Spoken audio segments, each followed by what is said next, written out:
sorceress came. Simba roars softly in the twilight's embrace. Walt and Mickey's shadows, a holographic grace. Elsa's icy touch, freezing time on the screen. Our real song echoes in a pixelated dream. The lamp of Aladdin shines with wishes untold.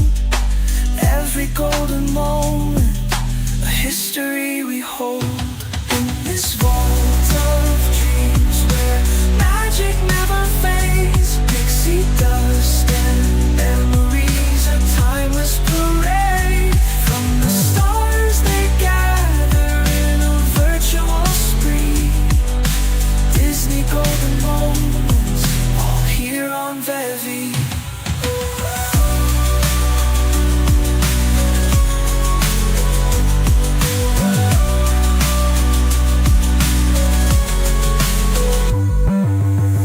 Buzz to infinity in a silent stroll. Bells enchanted rose forever whole. Dumbo's gentle flight high above the sky. Every frame of memory, never saying goodbye. Stitch's playful grin breaks the digital calm. Peter's shadow dance is haunting like a song. Tiana's dreams simmer in the bayou's glow. Golden moments whisper of stories we know. In this vault of dreams where magic never fades, pixie dust and memories, a timeless parade. From the stars they gather in a virtual screen. Disney golden moments, all here on VeVe.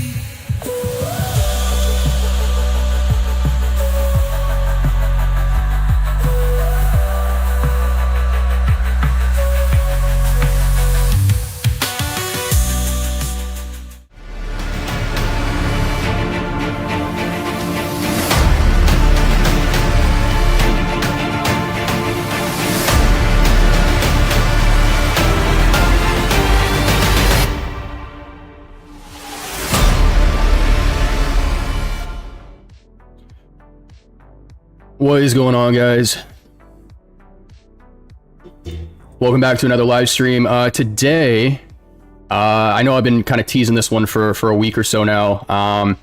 There was a video that surfaced during the Christmas holidays of someone kind of talking about how VeVe and NFTs and stuff like that are dead, and there was quite a bit of drama around it. So I wanted to recap it back then, but I just didn't feel like it was the right time. I felt like there was a lot of drama kind of going on during the holidays, and I wasn't about it. So I want to kind of recap that video now, just kind of add my thoughts and opinions. And then I know that there was another VeVe Verse demo that was unveiled yesterday that I want to talk about as well. So if you guys do happen to enjoy the content, as always, hit the thumbs up, subscribe, and if you guys don't mind sharing this one, it would help a lot. I think we need to kind of get this message across. So we'll start with this video, and then we'll move into the VeVe Verse stuff afterwards. But let me know who's here. Drop your names in the chat. How's it going? And let me know if audio's okay, as always, guys. Mic's on. Should be good. So I've been asked to do this video, at least a follow-up on this topic before. And so finally I'm going to... By the way, guys, I did put out a post kind of already addressing one thing he said in this video, which was how kind of NFTs aren't real because they're all on servers, which I'm going to address again, just in case you guys missed that. So if you don't follow me on X, link will be in the description, and yeah, we'll go from there. What's going on, guys? I see you guys in the chat. Nice intro music. There you go. Yeah, that's using AI. It's called Suno or Suno. But Hanano got me into that, and I've been just addicted ever since. So and maybe play some of the tracks later on for you guys as well. Mr. 16A, what's going on, man? The topic is VeVe, which is basically NFT comic books, and just NFTs. Appreciate the subscription, man. All right, let's get into this. I'm gonna turn down the background music. think that might be a little high. Who in the chat has seen this full video, by the way? Or is this kind of new for some people watching as well? We got Cole in the chat. We got Toby in the chat. One of the best is alive. Let's go. Let's go, Cole. Appreciate you, man. Toby says, yo, been looking forward to this one. Intro was sick. Sweet. Let's go. So I've been asked to do this video, at least a follow-up on this topic before. And so finally I'm going to do it. And the topic is VeVe, which is...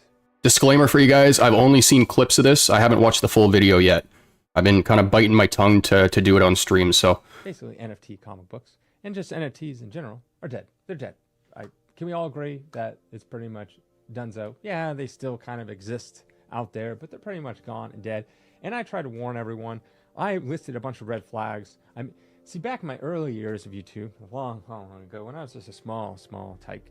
Long ago. Wasn't this guy have a 2-year-old channel?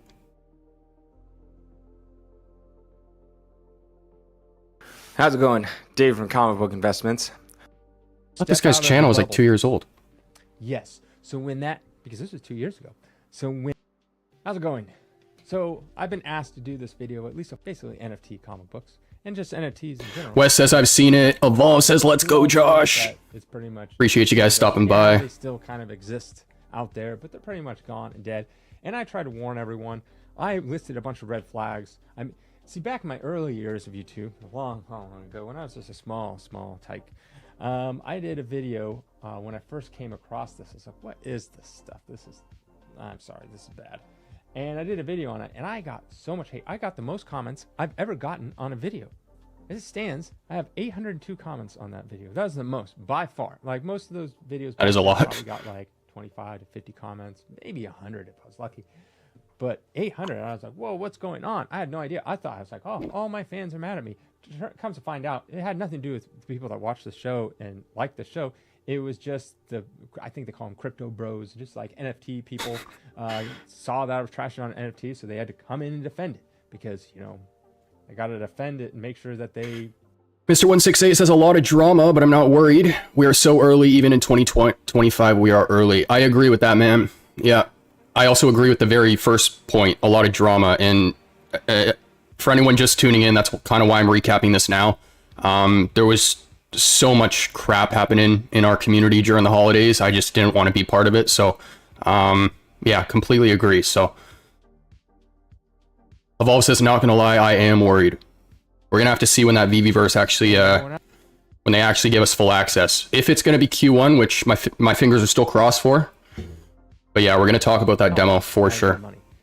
Not happy about it. Yeah, I try to warn people. So here's some of the red flags that I said a long time ago, which are still true today. One of the things is, it was all kind of hype. NFTs were all at all-time high. People were all about this NFTs, but no one really understood it. So businesses were just being made, and it's like, oh, this is going to be the next big thing. Turns out, what has it been, like 2-3 years from now since I made that video? Yeah, about over 2 years ago. NFTs pretty much all but gone. Like, they still kind of exist, but no one really does them. I mean, which is... That's just not true. We had a rock sell on OpenSea for 6 figures like a couple weeks ago. And yes, that's a rock. Maybe not the best example of an NFT, but if people are paying that money, I mean, you can't say they're dead. There's another point you said there. They still kind of exist, but no one really... Oh yeah, that 2 or 3 year timeline, so short in the business world. 2 or 3 years to say that, oh, it was at its all-time high and now they're gone, it's too short. Doesn't. I mean, which is weird because you think like, oh, it's tied to like crypto, and Bitcoin is at an all-time high. It's over. Cole says, go to a comic store, buy same-day comic, then what do you do with it and what is it worth? VeVe Comics, you get chance at rarity, might get lucky. Poster for the VeVe Verse, buy, sell, trade, on the spot, and daily MCP. I like it. Fair points. Fair points. Oh, Wes, I missed your comment, man.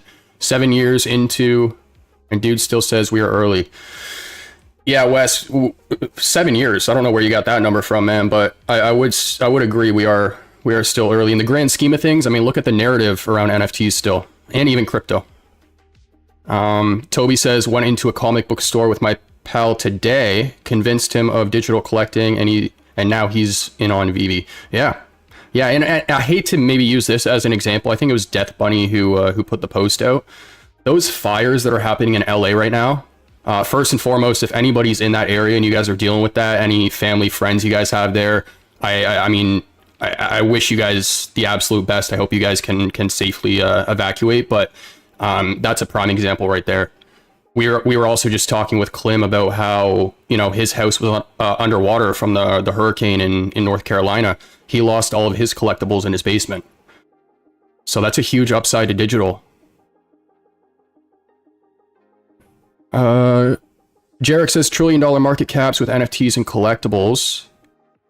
I'm not sure if you're talking about a certain project there, but NFTs rocks selling for 6 figures is for money laundering, bro. There's no way to that's all speculation, dude. That is all speculation. I wouldn't be surprised if it is. But there's too many people in this space who speak in absolutes. Mr. 168 says, what changed? Still great IP, great quality, drop after drop, they don't stop. Yeah. My point yesterday about their quality has to do with their drop promos. I don't disagree with that either. I think they're dropping awesome IP still. They continue to do that. But I don't really have any points to add there. Yeah, it's crazy. But yet, NFTs never came back. That's the problem, Toby. No one even knows about VeVe, really. They're all selling for pennies on the dollar, if selling at all. Pretty it's much not true. Basically meaning they're worthless. I believe there's an article came out that said 96% of all NFTs are basically dead, meaning they're worthless. No one wants them. No one wants to buy them. They just sit there and exist. And that was the problem with like VeVe. I looked at it and people were like, oh, it's the same as collecting the physical. I'm like, it's not the same. And I tried to explain it, but people didn't want It's not the same. It's not the same. to listen. And I'm not saying you out there. I'm just saying the crypto bros. I guarantee you most of the crypto bros that comment. Hey, we got Ronnie in the chat. What up, man? Hey, Ronnie, by the way, I saw you sent me a DM, dude. I'm sorry. After I put out yesterday's post, I'm kind of trying to catch up here. I got team members in my DMs as well that I haven't even responded to. So On my last video, probably don't exist anymore.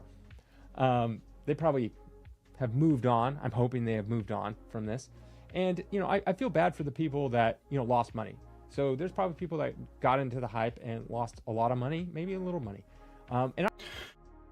whether you buy whether you make money or you don't, it's your fault at the end of the day. You're the one making the decision to buy and sell. I always said this. I was like, look, if you just want a digital copy and you want to pay your whatever it costs for a drop, like $6.99, $5.99, whatever it was for a drop at the time or even now, and sure, you're not really Evolve says team members, sheesh, must have hit a nerve. Yup. risking much. You pay for a drop, maybe you get one of those special rares, and maybe you can turn around and sell for a little bit more. But if you're one of those people that are like, oh, I got to buy the special rare. Oh, you want 10 grand for that? Here, let me buy it. No, don't please do that. And I'm sorry that you lost money, and that sucks. But the red flags were still the same. Is the same thing with NFTs, just in general. Is So what I'm noticing a lot in this video so far is he's all speaking from emotion. Like he's not really backing up any of the arguments he's trying to say here.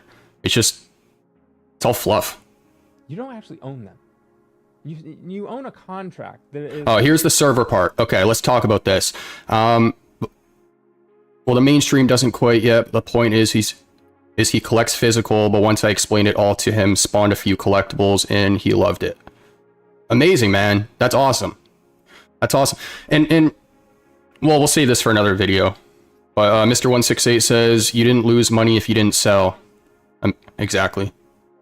Double quill sup. Yeah, and it's like your decision to buy, your decision to sell, like your decision to hold, it all comes back to you at the end of the day. So people like trying to point fingers and say, oh, it's VeVe's fault, or oh, it's this person's fault. It's like, get out of here, man.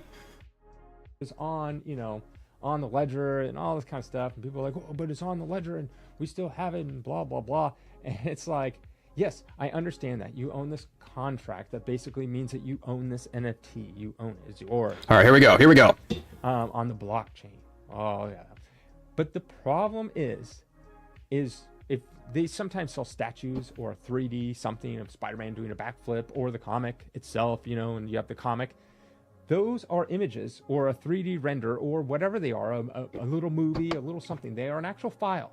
Those actual files that present to you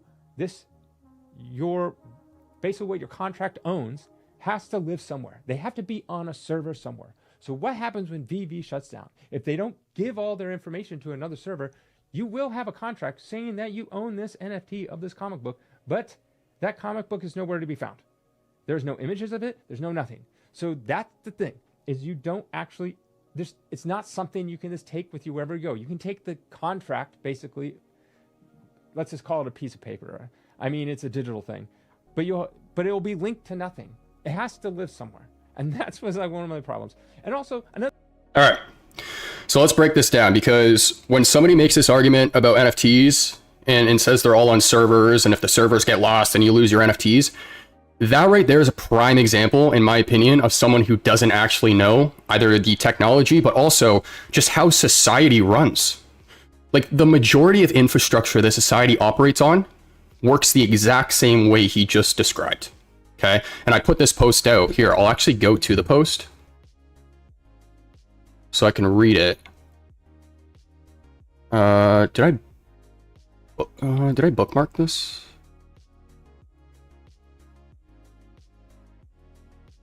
Right here. Okay, so there's multiple examples. And the first one's financial records. I mean, X is weird how it operates now on PC. Latest update is weird. The first one's financial records. Like, most money nowadays is digital. Okay, bank accounts digital. Most people don't carry cash. So the number on my digital app right now for my bank account, it's all held on a server. That server goes under. Can you imagine what our world's like, the amount of like people would be running around? Our world would be in a shitstorm if we lost access to our financial records. The second thing is medical records. Okay, patient care would turn upside down if we lost all of our medical records, which are all stored on servers. Another one is, what did I say? Transportation. So you had the planes that got grounded around the world because of the breach with Microsoft. That happened, what, last year? That's one example. Uber. How many people rely on Uber to get to and from work? How many people rely on Uber as a full-time job? Okay. All runs on servers. E-commerce, Shopify, Amazon, eBay, all of these operate on servers. Okay. Full-time jobs, people who do Amazon FBA, drop shipping, buying and selling. All of these businesses that rely on these platforms on a day-to-day would go under if we lost access to our servers. So when somebody says you don't own it because it's on a server, you can apply the exact same argument to the mortgage that you've taken, the lease on your car, the money in your bank account. Like, it's an argument that doesn't hold much weight at all if you understand how society actually works. So in order for that argument to make sense, we would need to implement something better in society and transition everything over to that. Like, everything would need to shift and change in order for that argument to really make sense. If servers go under, we're not just losing NFTs, guys. Our entire world would be a complete and utter shitstorm. Pardon my language. What else did I say here? E-commerce. As a conclusion, the argument that NFTs are at risk of disappearing if centralized servers fail highlights a valid concern, but overlooks the broader reality that that much of modern life is similarly dependent on digital infrastructure. Banking, communication, healthcare, and entertainment all rely on servers and networks, yet we accept their dependencies because of the immense benefits they provide. Period. What are your guys' thoughts and opinions in the comments about that?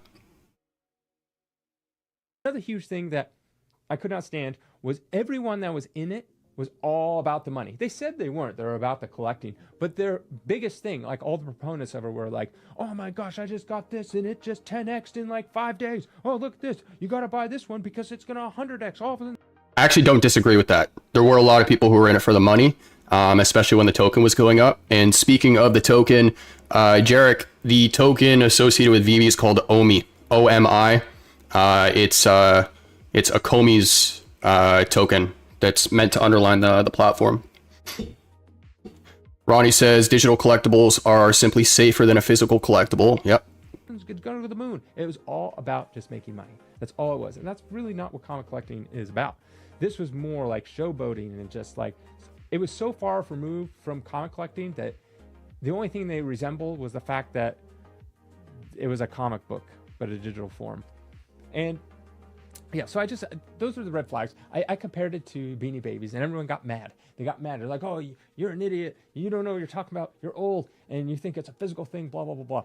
So before I get into... Wait, Beanie Baby. Okay, that's a little bit before my time. I don't know if someone wants to correct me here, but I thought Beanie Babies were like extremely successful. I remember as a kid, like one of my mom's friends would collect all them. Am I missing something there? Gravity John, what's up, man? Mr. 168, all these IPs signed with VeVe. Yes, they signed with VeVe, and people doubt of VeVe's future. All the data of... IP is king. Basically where VeVe is. That's a whole other topic. Where is it? Its current state right now. And to see how much it has fallen, I want to go and do a few Q comments. Oh, this is going to be good. This is going to be good. It'll be fun. Let's see what these people had to say. One of the first ones up here. This will age terribly, my friend. Very misinformed and emotionally driven. Do your own research, everyone. So that was, over 2 years ago that they wrote this. So, okay, well. Okay. More fluff. He chooses a comment on his video that you don't even... Like, I wouldn't even respond to a comment like that. So I don't know why put it in the video. Age terribly? And to be honest, I don't think he's even responding to it here. I think it aged very nicely. Like fine wine. That's what it was. That's what this aged. I'll read some good ones too. It's a 2-year video. I've been saying this since the beginning. These people are going to get burned with this VeVe scam app. Beanie Babies were huge, then frizzled out within a couple of years. Oh, okay. Okay. My head. Yeah, this person was right. There's a lot of people that are right as well. Man, this is very tough to sit through the 20 minutes, but I did and convinced myself I would do it. What's funny is almost every argument you made for the physical comics also translate right over to the NFTs also. Oh, by the way, did Beanie Babies have Marvel and Disney backing them? That's what people like. I tried to explain this a long time ago. With a comic book, the reason why... hang on a sec. That's what people like. I tried to explain this a long time ago. With a comic book, the reason why it is so valued, like a physical comic book, is because it has nearly 100 years of history. Like if you go back to some of the old ones, like if you look at an action comic. Okay, now we're talking about 100 years. The so valued. Here, I'll just let him finish speaking first. Like yeah, they had a high print run back in the day, but imagine what it had to survive. So it had to survive World War II. So some of them would be shipped overseas to soldiers. Sometimes they would recycle the paper. So they take, this action comic my son's done reading it, recycle the paper. Sometimes they would have, they would recycle the little staples on it because they needed it for bullets. And so it survived that. Then it survived book burnings. Yes, in the 1950s, we had comic book burnings. All right, I get what he's trying to do. He's trying to build value around where physical comic books came from. The reality is that people who are getting involved in comics now don't care. It's 2025. It's not like somebody's going to walk into a comic book shop and expect, or well, not even expect, but want to listen to like some comic book shop owner explaining the last 100 years of comics, right? The only reason he's explaining this right now is because he cares enough about it. Because a guy named Dr. Wortham came out and said... But we're in 2025. They're ruining children and they're turning them into murders and all sorts of stuff. And so mothers literally grab their son's comic book collection. Double Quill says, Beanie Babies are still around and in production. No collectible really fizzles out completely. People still collect them. I'm going to look more into Beanie Babies because, yeah, I thought that they were... I mean, to Duck's point about how they kind of went downhill after a couple of years, sure, but I thought that was a massive brand. This guy is so incredibly biased, it's a joke. He talks about history of collectibles as if the history that taught his first appearance on blockchain isn't something that will be huge in the future. That's a great point as well. That's a great point as well. That's actually a point that I wanted to talk about a little bit later on in the video, because I think there's a comment he makes about timelines. Burn them in the streets. That happened. So it had to survive during that. Then it had to survive all these years. That's a crazy photo. Wow. Look at all the kids in the back. Wow. Did this happen to anybody in the chat? Did your parents end up burning your comic books and stuff like that? I'm not trying to call you old, but you're old, you know? Hand after hand after hand. And you have to think, back then, no one knew that an actual comic book was going to be, you know, millions of dollars. They just thought it was less than 10 cents. Who cares? Just throw it away. Read it. It's fun. I don't need this anymore. Throw it away. So years I had to go through, almost 100 years to get to the point where it is now. That's why most don't exist. And the ones that do exist, are a lot of them in crummy shape. Here's my question. How can you apply what he's talking about if he just made a comment about how, oh, 2 years ago I made a video and it's already dead? But then he talks about how comics needed 100 years in order to build their value. Whatever, but they still sell for a lot of money because... Like, those points contradict. And people have had an attachment hundreds of years. People that are collecting, maybe you're in the 60s, it's like, oh man, I love Superman. Well, you know, his first appearance was action number 1. Oh man, that'd be my grail. Maybe in the 1960s it was $300. Oh, I couldn't afford that then. And then it goes into the 80s and 90s, and then it's like people are like, oh my gosh, they sold for like 50,000. Man, I'd love... You can apply exactly what he just said there to MC1 on VeVe. And I'm not even talking about in the bull run. I'm talking about now. Might seem affordable. Secret Rare might be out of range for some people. And 10 years down the line, who knows where it's going to be. Love to have that book. So you have all these comic collectors for all these years. Their grail might be, you know, a Fantasy 15, an Action number 1, a Hulk number 1, whatever it is. But years, and then they finally save up and they get it. You have years of that. And then that same Superman is the same Superman that people are watching and loving today. Same Superman. So a kid that grows up and watches the new Superman by James Gunn, they're going to grow up and they're like, oh, I love Superman so much, I'm going to collect him. And then let's say they become a multimillionaire, because at the time now it's going to be like $100 million. And then they grow up and then they buy the Action number 1. Every single thing he just said there again applies to VeVe. They have current iterations and past iterations of characters. Like, an example is Tarzan. I remember when Tarzan dropped, people were like, oh, his call sounds so weird. It's the original Tarzan call, right? But then you also have characters modeled after like their current iterations inside series right now. I'm not entirely sure what the whole argument here was, but everything that he just said there applies to both sides, physical and digital. And, you know, that's what comics had to go through. It's not the same as someone on a computer typing in, just taking a picture, putting it on there and typing in like, how rare do we want this to be in a board meeting? I don't know. Let's drop 10,000 copies. Okay, 10,000 copies, done. Okay, and then let's drop some of the secret rares, and then we'll put some alternate covers. What are we going to do with the alternate covers? How about we just do it grayscale? Now, if you don't know what I'm talking about, this is what VeVe does. They basically have a drop, which is called a comic book. They'll say it's a Spider-Man 1. They'll put it there, and they take the original cover, then they'll do like a grayscale or a black and white or something. What's going on, Luke? And then maybe they have another artist like do a rendition of it, so it's another variant. And then they'll drop like 50, 60. Wait, whoa. You can't just brush past that part, dude. See, this is... Shine a light on what you don't know, or like, yeah, what you don't know. The guy just said about how, oh, you take a picture and put it online and then determine the edition sizes, and then they're going to get different variants. Having a comic book artist create an exclusive cover for VeVe is a whole process in and of itself. So to brush past that, like it's, oh yeah, let's just get this cover, plop it on the platform, and that's it. That's not how that works. Not to mention, the majority of comic books, and I don't even come from comic books, and I know that I know this. The majority of comic books nowadays are created in digital format. They're drawn out in digital format. So, and that's how these exclusive covers, I'm pretty sure, with VeVe are made. So it's not just oh yeah, let's get that artist and put them on the platform. It's let's get that artist, put them on the platform, but how do we do that? And then go through the entire process of creating the cover, right? In minting it and stuff. But it's not the way that he just portrayed it. Decide to drop, it's always different. And yeah, and so they're like manufacturing rarity, but it's really not that rare. They're not rare at all. And then on top of that, they would use Mr. 168 says, I'd be curious to see if he's on VeVe and if he's buying right now while talking against it. Oh, Video Shane, I missed your comment, man. Thanks for stopping by. Huge supporter of the channel. Little tour guide in Vegas for us. So I hope you're doing well, man. So happy to see you doing live streams. Great to see you, my friend. I love that you're covering this topic. Thank you. And I appreciate all the support and comments on the channel recently. I see them all, so thank you again, man. Double Quill says, hey, let's do this. Take a picture thing so collectibles don't take 2 to 3 years to get to us. Double Quill with some more comedy.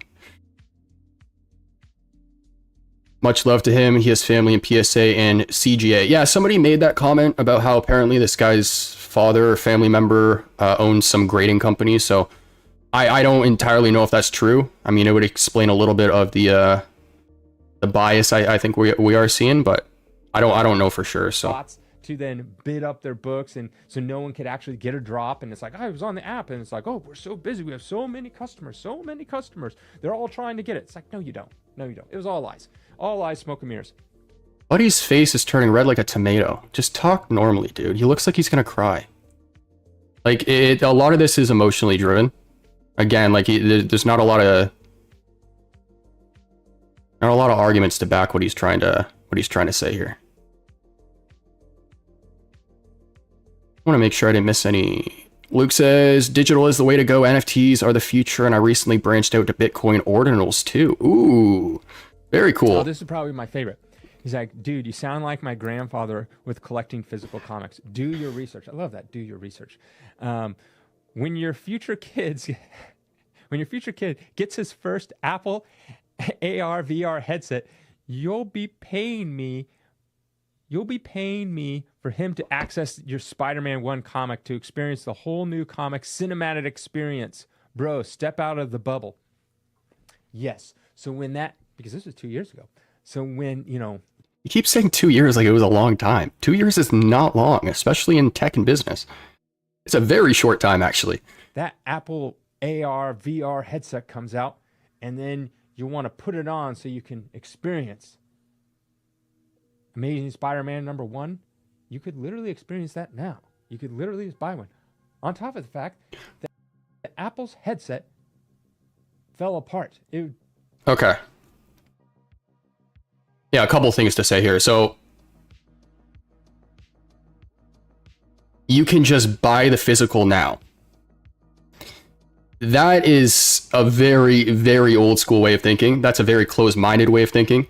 That to me sounds like what I hear actually a lot with construction company owners. So like, for those who don't know, I represent construction companies, like, for their social media pages. I manage all their content, and I can't tell you how often I talk to company owners who are like, oh, I've been in the industry for 30 years and, I operate mainly off referrals. Why do I need to be online? It's a very, very old school way of thinking. I've actually even talked about this with comic book shop owners. Like, I did a video where I talked to some of the comic books shop owners in my area. That was last year. I talked to 5 comic book shops. 2 out of those 5 are actually out of business now. But I remember talking to those owners, and the moment you brought up the digital side, they were like, oh, screw the digital side. That's what's putting me out of business and this and that. Those are the types of people that are going to fail 10 times out of 10 times because they can't adapt. There are comic book shops out there right now who have adapted, who aren't saying that because they're winning. So for this guy to be so close-minded where he can't even think or look at the digital side and go, or like, oh, I wouldn't even consider that because I can just get the physical. Cool, get the physical. But that doesn't mean that you should push out that entire side, because people who share a different opinion about that are going to go get the digital. So that's a crazy viewpoint to set or to share. Like, oh, the physical already exists, so the digital isn't necessary. That's just ridiculous. They ended it. They're like, this VR headset, I have a feeling where this is going, so I'll let him speak first. But we're going to go back to the drawing board for this one, because it was too expensive and no one had any real use for it, because everyone thought they're going to live in some kind of metaverse.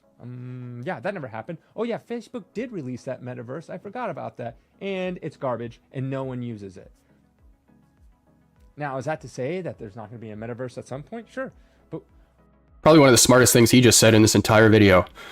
So he did acknowledge that there are more that could come afterwards, but why would you? You can buy digital comic books already, and that was my other thing. I was like, they're like, oh, it's digitized. I'm like, you do realize you can buy and collect digital. Okay, so it looks like he's going to another topic here. So with regards to the VR headset, there's always going to be a company that has to pave the way. Whether that company who paves the way succeeds or fails, that's the question. In terms of Meta's headset, $3,500 price point, I would argue, is the main reason why that thing didn't take off the way that it should have. But there's going to be companies that come through afterwards because Apple now just pushed that mark forward a little bit, right? So the company that paves the way, aka VeVe, in this in the NFT space, in my opinion, because there's no company that even compares to the offerings that they have. There has to be that company to pave the way. And so with Apple's VR headset, that's the first company. Now you have Meta releasing their Meta with the Quest. They just released a newer version of their Quest, cheaper as well. So with innovation and competition over time, these prices become more affordable for your average user, and it becomes more and more mainstream. A $3,500 price point is not affordable for the average user. But this whole idea of like Apple released a headset a year ago or 2 years ago and it failed, and they cut their department and this and that, and so headsets aren't going to be a thing. It's just, no. There's going to be another company that comes through and pushes the mark further than Meta. That company that pushes the mark further might fail as well. And then there might need to be a third or a fourth company. Like there might need to be 20 companies in order for headsets to become mainstream. But the point is that each company is going to push that marker forward. We got Sven in the chat. What up, man? We got Felix. We got Fro. We got a bunch of new names. Fro says, good looking hat, brother. I'm going to wear it on the Uncommon podcast later today as well. It's my favorite hat now. I wear it all the time. Got a rep. Nice hearing from you, man. I really think VR should be a room experience like holodecks and AR glasses, hoping everyone else figures that out eventually. I think VR headsets are going to dominate like closed environments, like even offices. Like you might have like a closed office space where you toss on the headset. AR is going to be more of the day-to-day use. You're walking down the street. Actually, speaking of that, I believe I know that there was a couple, like the Cybertruck incident that happened in Las Vegas. What was it, last week or the week before? Apparently, that guy ended up scoping out that street with Meta AR glasses on. He recorded the street with the AR glasses. So Toby says, I don't collect many comics. I think most will go for 1 to 5 gems except grails, depending on utility. And I think collectibles have much more potential than the majority of comics on VeVe. I'm personally bigger on the collectible side. I just see more use cases for them long term, but I'm one person. That's just my opinion as well. I could be completely wrong there. So Jarek says, first wireless phone costs $4,000. Have you seen Mark Zuck and Lex Friedman making a podcast virtually? Yes, I did see that. That was a crazy podcast. And yeah, man, like to your point about $4,000 phones, I mean, I wasn't around for that time, but I've heard the comments people made about how, you would look at somebody talking on a cell phone before they were mainstream and you were like, what is that guy doing? Like talking to himself? It just looked really weird to people who had never seen a phone or never had one yet, right? So, but even with the AR glasses, or not AR glasses, the Apple's VR headset, those people who are walking down the street, like across an intersection with the headset on, I don't think that they were just doing that. I think that was probably like paid promotion. But anybody who saw those videos probably looked at that individual and was like, you're a wacko, dude. Like I would never sit on a New York subway, car with a VR headset on. You look weird, but you fast forward 10 or 15 years from now, that might be normal. So it's funny to think about stuff like that. But yeah, it's a great point. Comic books right now. Marvel Unlimited is one. Comixology is another one. DC has their own. VeVe Comics? These digital comic books. And that brings me to the next point. VeVe doesn't even believe in their own scheme anymore because they're moving into digital comic books. And you're right, they do have digital. No, they're manufacturing Rarity. Now you can just buy and read comic books. Wait. So again, contradicting points. This guy just brought up digital comics, talking about how, there already are digital comics. You have this and that and this platform to go to. Didn't mention VeVe Comics, and then immediately after brings it up as if it's a negative. Like one sentence before, if he mentioned VeVe Comics, it would have been a positive. But he turned it into a negative right after that. So like picking and choosing your argument, he just talked about digital comics and he could have listed VeVe Comics right there. But nope. That's funny. Partnering with Marvel. That's funny. Marvel Unlimited and all that other stuff, Comixology, all that stuff, because they realize that VeVe is a sinking ship and obviously they're a company and they want to make money. So they're like, oh, why don't we just be a normal digital comic book store? And they're going to fail. Anyways, they're eventually going to go away. So all this stuff that you have is probably going to become worthless unless someone buys it. But no one wants to get in the NFT game. So all your NFTs, I would sell them if you have them, because they're about to become even more worthless than they already are.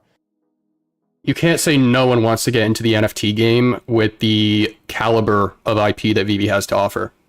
Period. And I'm sorry if you lost money, but it is what it is. I mean, don't feel bad, because there's some people that lost millions of dollars on other NFTs like those crypto.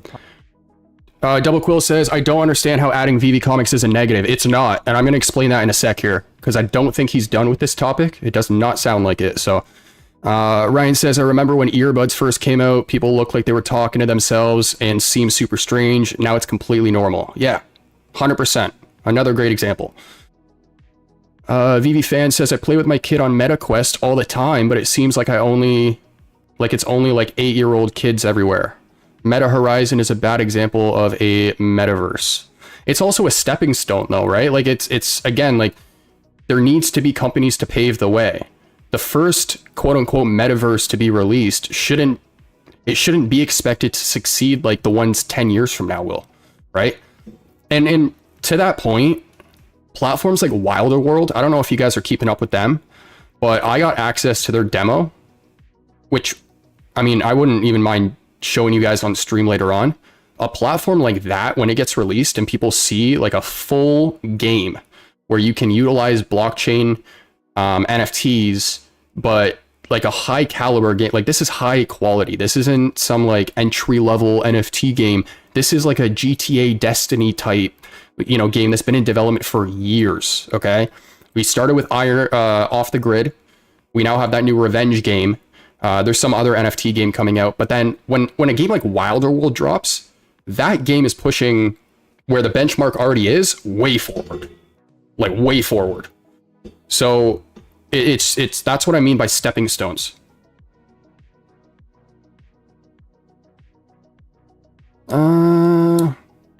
VeVe Verse says, I've watched this guy before. I wanted a video he posted before and how he sold some real comics to buy VeVe Comics. I guess he changed his viewpoint now. Oh. Flashin says, been waiting for this live stream, just tuning in. So starting from the beginning, if I comment, I might be behind. No worries, dude. Appreciate all the support as always as well. I hope you're enjoying the new Marvel Rivals season.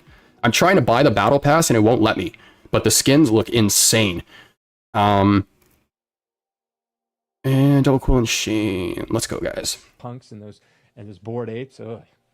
So their social media. They have 135,000 people following them. But whenever they do a post, they get maybe 50 to 100 likes. No real comments. Yeah, there's still VeVe fans out there that exist, but it's slowly dropping. No real comments. I don't know what he means by that, but I do agree to a certain extent with this point. VeVe's engagement is way lower than it should be considering their following. It doesn't add up. Dwindling down to nothing. Think about that. 135,000 followers and no one really comments. That's because people have lost interest and they moved on. They don't really care about it anymore.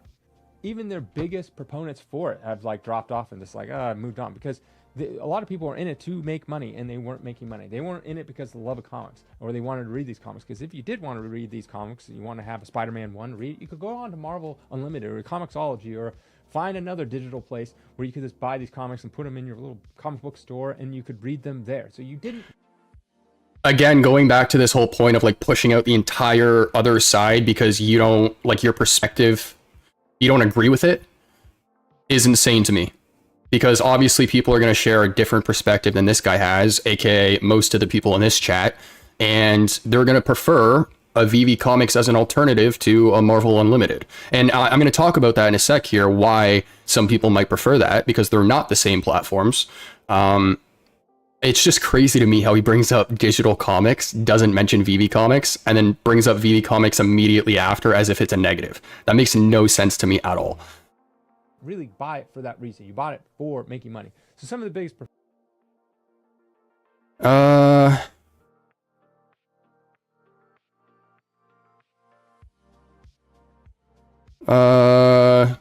Hi Josh, the sound is super quiet on the video. Your voice audio is much louder. Okay. Is that the same for everyone? I can try turning up. I'm already maxed out on volume, but I can turn my mic down a little bit. Let me know if this helps.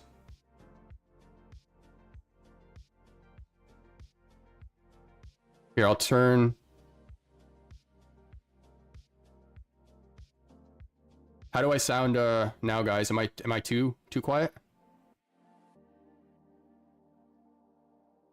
We're up to 75. Hey, I appreciate you letting me know that. For moments, like I'll play the video a little bit more. Let me know, guys, if audio is okay. Can you guys hear it better now? VeVe Fox, which I followed, she would always post stuff, and VeVe Fox. so that's kind of kept little tabs on it to see how I was doing every once in a while. Okay, amazing.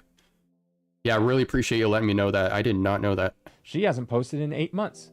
She's basically would post daily about it, and now she is gone. She doesn't post about it. She doesn't What does VeVe Fox have to do with this?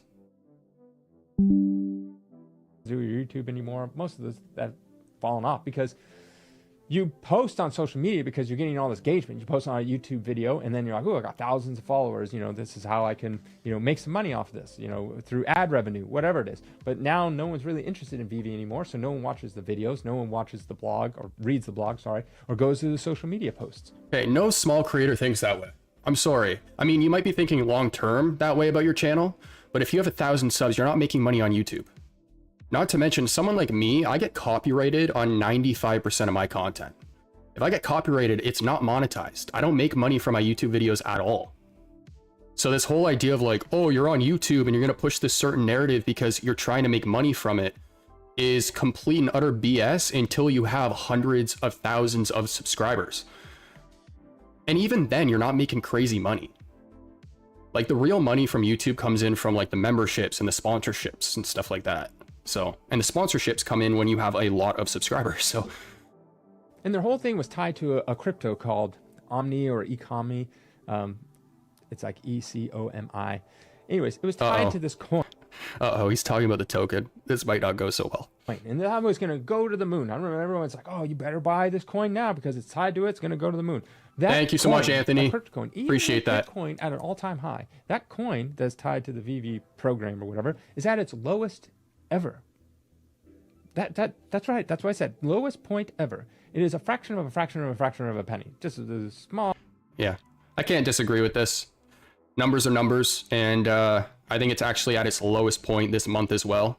After we keep seeing all these posts about how Omi shot up again, it's like when Omi shoots up, guys, you're gonna know when Omi shoots up. Okay, the token's at what is it, triple zeros? It doesn't take a lot of money to push that token up. So when the real money flows in, we're gonna know. But if a token with triple zeros goes up 15%, that's not a jump. That's like all minute. It is just straight down. That's what the graph says. So at its peak in 2022, it had 100,000 people using it a day. That's what it claimed, and that's what was going on. 100,000 people. That's quite. Well, how many people use it right now per day? 1 to 2,000. That is it. 1 to 2,000 a day are active on the app. In 2023, it was averaging about 30,000 active wallets a month, which is users. And then, oh, this is easy to break down. All right, let's let them talk, and then yeah. End of 2023, it went down from about 30,000 down to 17,000. It was a drop of 84% year over year. Then in 2024, it is now looking around between 10 and 11,000 active users per month. But so how many new users is it gaining? It boasted it had 2 million users on site. It must be gaining a lot of new users. So in the last month that they recorded, which was in July, they had 178 new user signups for that month. 178. My little tiny site gets more than that. That's right. My website gets more new user signups than this site that has millions and millions of dollars of funding backed by Marvel, Disney, backed by probably a bunch of other companies as well. But yet it gets less new user signups than I do. So yeah, no denying that the new user signups are concerning, and that's all VeVe's fault. this whole idea of like the active user base going down though, there's many reasons you can explain that. I mean, there's like 4 that come to mind here. So like the first chart that he showed was back in 2023. I believe that was around the same time as MTL. When MTL got introduced, that got rid of a lot of unverified accounts. They got rid of bot accounts. Some bots are probably still around, like you can never get rid of all of them. Not long after MTL, they also introduced the merging of accounts. So there were people with 3 accounts that went down to like 1. There was another point that came to mind before my last one. It'll come to me, but anyways, all of this is happening while the narrative around NFTs is also going down. So Ben has talked about how numbers across the board for companies in the space, Elmonex, like McFarlane Digital, all these companies experience the same thing. So that plus the contributing factors of like MTL and like getting rid of bot accounts and merging accounts, it can explain a lot of this stuff. But no denying that our active user base is lower than it should be considering the IP that we have. No denying that at all. 2023 saw an 84% drop year over year with active users. And then 2024. Double Quill says that's my point. It's a big jump to blame influencers dropping off because of VeVe. It's a voluntary extra time thing. Yeah. Yeah. As for Omi, it's still not easily accessible. You have a VeVe platform for new people who've never been in the space and tie it to a token that makes you jump through hoops to get it. I'm glad you mentioned that, Double Quill. I bought more Omi yesterday. Okay. I was trying to buy the token for like a week. Like a week. I had to DM Foster several times and be like, hey dude, what's the best way for someone in Canada to buy it now? I can't get on Bit4X because that was my go-to exchange. Then what happened. AscendX, I lost my code when I broke my phone in Vegas. So I've been going back and forth with customer support to try and get access to my account again. And then I had to message and go, hey, is there any other alternative for us users in Canada? So I had to go through Coinbase and then send it to Stacker and transfer it over. But yeah, the barriers to get the token are still very high. From 2023, saw about a 50% drop. And it's getting very... What was that last point I was thinking of? MTL, merging of accounts, got rid of bots, and NFT. Oh, that is... Well, duh. That is not very 4. many people are using it at all. Now, they currently have about 590,000 wallets. Yeah, Evolved. I got it on Base. I withdrew it from the Base network, transferred it over to Stacker, and then I swapped the tokens.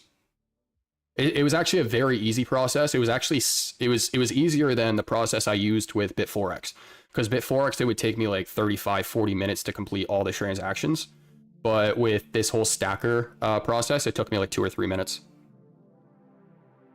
Wallets, which is basically users. And 62% of them have just one collectible. And then 30% of all the users have between 2. Wait, these numbers are completely off. There are way more than 3 accounts that have 1,000 to 2,500 collectibles. This is old data. 2 and 10 collectibles. So almost over 90% literally just have a couple collectibles in their wallet. And then 5 users, that's it. I can name more than 3 people that I've spoken to that have more than this. Just 5 users have between 750 and 1,000 collectibles. And then what people call the whales, there's 3 whales and they have between 1,000 and 2,500 collectibles. So as you can see, VeVe is pretty much just going down and down, getting less active users, getting new user signups. They keep on having drops and they're just going to exploit the current fan base that they have. My suggestion for it may be easier, Double Quill says, but still not easy for normies. Yeah, I agree. I'm still terrified of bridging. I can't think of how scared they are of it. Yeah, like my last message to Foster was, how do I take my Omi off of Stacker over to my Trust wallet? And he goes, oh, you gotta like do this bridging and pay the different gas fees and this and that. I was like, all right, I'm just gonna keep it on Stacker for now and deal with it later. So completely understand what you're saying there. Anyone that's still using the app, if you're using it just because you want it and it's fun to do, sure, fine. But don't expect your stuff to go to the moon. That was my whole point, is don't expect this stuff to all of a sudden it's like, oh my gosh, it's gonna go up to, you know, I'm gonna buy this thing for $7 and it's gonna go up to $100,000. All I gotta do is hodl. Yeah, I would agree with this. And for anyone who has been around since the last bull run on VeVe and prices were just shooting up, I remember my portfolio was going up by like tens of thousands a day. I don't see that happening in the same way, especially considering the amount of pieces on the platform now. It's going to take a lot more money in order to push those levels up. But yeah, I would back what he's saying here. Whatever, hold it, and it'll diamond hands, and it'll go up really high, and I'll be able to retire and all this kind of stuff. I remember I saw this guy making a video, and he was like, I don't know, in his like mom's basement or something like that, talking about how he's going to be so rich off of this stuff. And I'm like, what? It's like, dude, like, you shouldn't be spending so much money on this thing. You should probably figure out a better way to invest this money than spending it in an NFT. And the thing is, you know, it sucks that people lost their money. Like I said, if you're just doing for fun and you're like, whatever, it'd be cool and whatever to have it, and you're not risking very much, you know, $7 on a drop, and it's like, whatever, I spent like $50 on the app, and you know, who cares? It's fine, you know, I'll spend money on apps, just random stuff, to play a game or something like that. It's not a big deal. But if you're one of those people that think it's going to go to the moon, like, no, I'm sorry. And if you also think it's the same as physical comics, no, it's not. I'm sorry. It's just not. It's not. On so many levels, so many levels. But anyways, you know, NFTs in general are just dead. They're just dying and pretty much gone. And this will be a fun thing to look back in like 10, 20 years. And, you know, your kids or grandkids will come up to you and be like, what was an NFT? I heard something about that. And you're like, oh, let me tell you this story. And, you know, so to give you an example, the most expensive NFT that ever sold was $91.8 million. Yes. Astounding. Who would ever buy that? And then there's this thing called CryptoPunks, which is so stupid. These things are so dumb. The top one sold for $23.7 million for a CryptoPunk. It was literally just pixel art. That was what it was, pixel art. And people were so obsessed. Oh, we got the tomato face again. You guys see how emotional this video is? Promo codes are key. Not there yet, but once they implement it, you will be good. Shout out to Brock. Maurice told us we had 2 million active users. Yeah, I don't like the numbers in this video seem off to me as well. I don't know what to believe, but the data he was showing with the amount of collectibles people hold was like way off. That's with these things, and I'm like, oh my god, it is so stupid.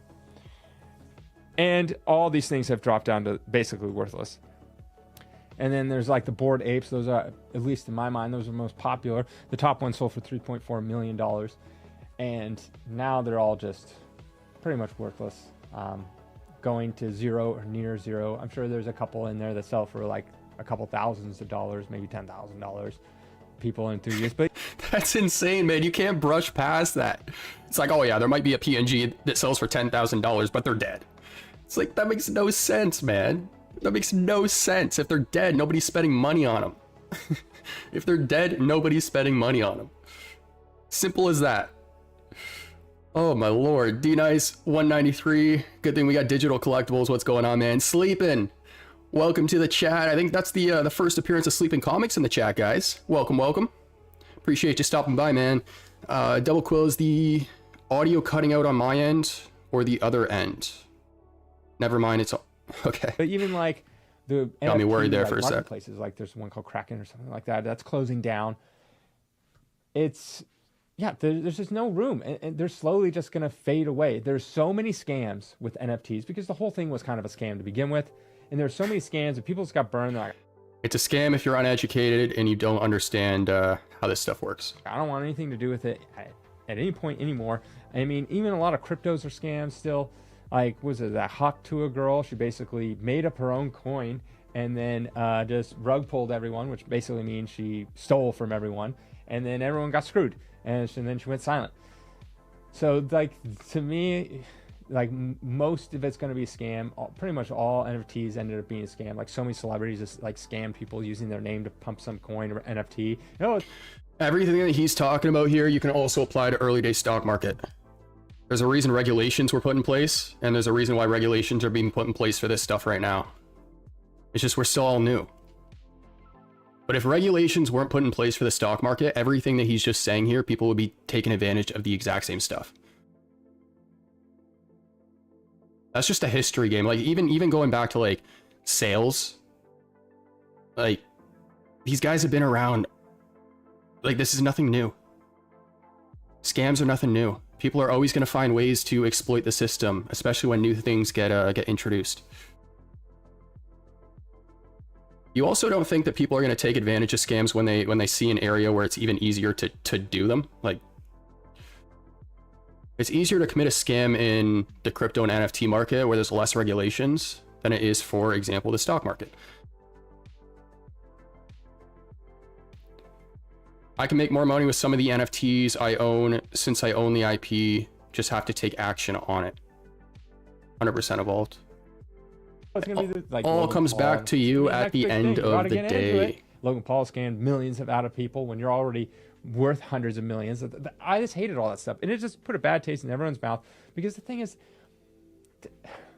when you're making something physical, it takes a lot of physical man hours and power to put into that thing. So if you're doing a comic book, you have to have someone physically draw it, physically write the story, physically write in the word bubbles, and edit it. And then it has to go through different like hands, like editors, like, oh, this is good, not good, all this kind of stuff. And then you get a cover artist. Then you send it off to a printer. Then it has to get printed. Then it has to get distributed. There's so many man hours put into that product that you get compared to someone just typing up code, especially this like board. Typing up a code. Wait, whoa. Typing up a code. That's not how any of this stuff works. Sleepin says new tech is always a free-for-all. Completely agree. And yeah, I was talking about that earlier, about how like a company needs to pave the way to push that benchmark forward. Like the first company to do it isn't always going to be the one to succeed. 100%, I agree with that. Jarek says, will regulations help collectibles? How do they affect this side of the blockchain? I was more so talking about how people are like the arguments he was talking about around scams.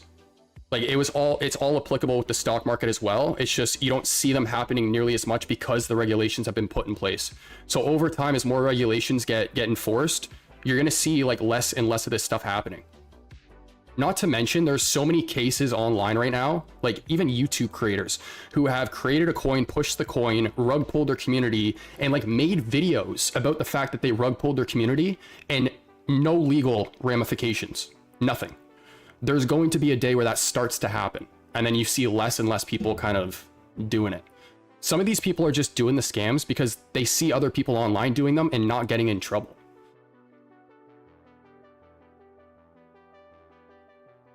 Sleepin says the key is understanding that the blockchain tech is more efficient and powerful than current and traditional ledger methods. Thus business will lean into it. Yeah. And that's the point, guys, that I was talking about with the servers as well. Like the majority of infrastructure nowadays runs off the same stuff.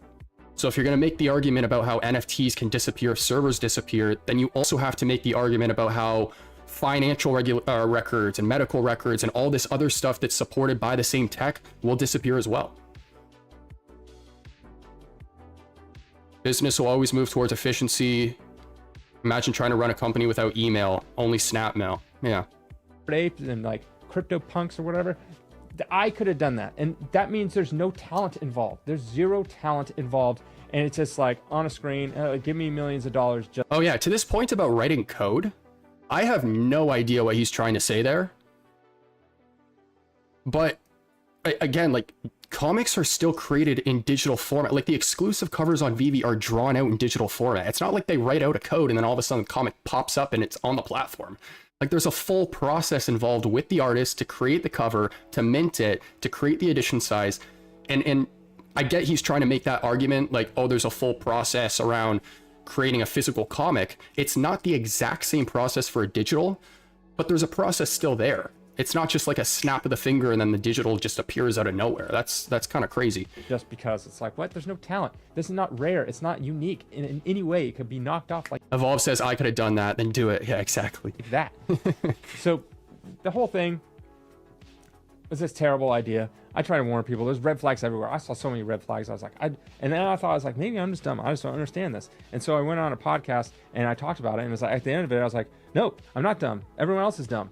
And you know, I guess I'll just live in that world where everyone else is dumb, and I guess I'm the only one that knows what's going on. But that's not true. There's lots of people that knew what's going on, and lots of people are like, this is stupid, this is so dumb. And eventually, it just, the house of cards just fell.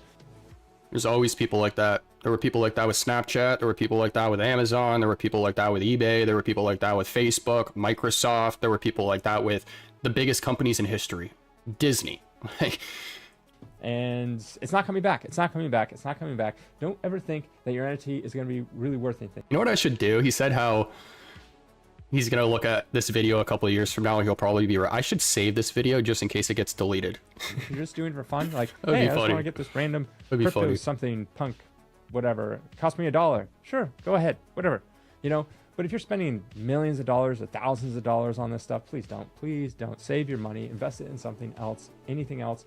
And unless you just want to blow your money just because, like, you know, like a night out in Vegas, you know, you can probably spend thousands of dollars there. Maybe you just want to spend it on this. Okay, that's fine. I'm proud to say I didn't gamble once in Vegas. Just want to put that out there. First time in Vegas, didn't gamble once. Kind of proud of that. Fine, it's your money, do what you want. But just don't try to turn around and tell me that this is a great investment and it's going to be worth lots of stuff and it's going to go to the moon. It's going to be worth thousands and millions of dollars someday. Just don't do that. If you just buy it because you're like, I wanted it. That's all you need to say. That's all you need to say. And yeah. Okay, so this is the end of the video. I realized that I forgot to address that point about how VeVe Comics is the same as Marvel Unlimited. It's not in many respects. I mean, for one, you got to pay for Marvel Unlimited just to preview the comics. So there's a subscription and everything. On VeVe Comics, low barriers to entry. You can browse whatever comics you want and then choose to buy the one that you're interested in. That's one example. Second example is the whole NFT upgrade option. I mean, that's the main reason behind that platform, is to bridge people from digital comics over to NFTs. Okay? You can buy the digital copy of the comic on VeVe Comics to read, hold in your portfolio, do what you want with it. Or you can upgrade it to an NFT. That's the point behind the platform. So it's not the same as Marvel Unlimited. There was another point that I had there. It'll come to mind, but I think this is it kind of turned out just like Beanie Babies. Big craze, big fad, and I guess it was right in the end. And yeah, have a good day. Right in the end, 2 years later. All right, guys. So that is going to be this video. Let's see some people's thoughts and opinions in the chat. What do you guys think about this this video? What do you guys think about some of the points I had to say about it? Let me know. But we're going to transition over into our next topic here, which is going to be VeVe Verse. Let's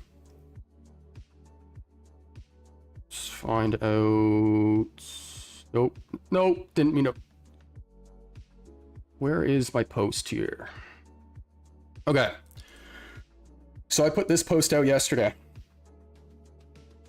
talking about the most recent VeVe Verse demo, and I'm not going to beat around the bush with this, guys. I kind of already said what I want to say, so I'm just going to recap it for those who did miss it.